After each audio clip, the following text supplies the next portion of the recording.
Hello guys, তোমরা সবাই কেমন আছো? আজকে বানাবো চিকেন কষা। কড়াটাকে উনুনের সাহায্যে বসিয়ে দিলাম। তেলটা গরম হয়ে এলে পেঁয়াজ কুচিটাকে দিয়ে দিলাম। পরিমাণ মতো লবণ, হলুদ গুঁড়ো, লঙ্কা গুঁড়ো,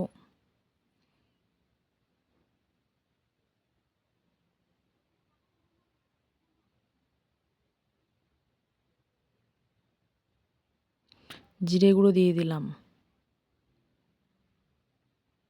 দিয়ে ভালোভাবে মশলাটাকে ভেজে নেব। মশলাটা ভালোভাবে ভাজা হয়ে আসলে আদা রসুন পেস্টটাকে দিয়ে দিলাম। দিয়ে নাড়াচাড়া করে নিলাম।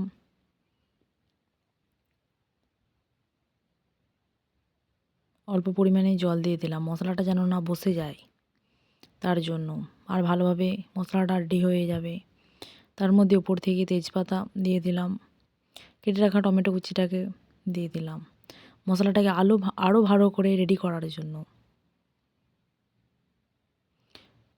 মিট মশলা দিয়ে দিলাম।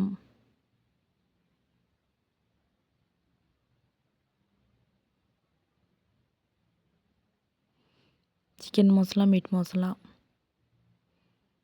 দিয়ে দিলাম। আগে থেকে মুরগির মাংসটাকে রেডি করে নিয়েছিলাম, সেটাকেও দিয়ে দিলাম।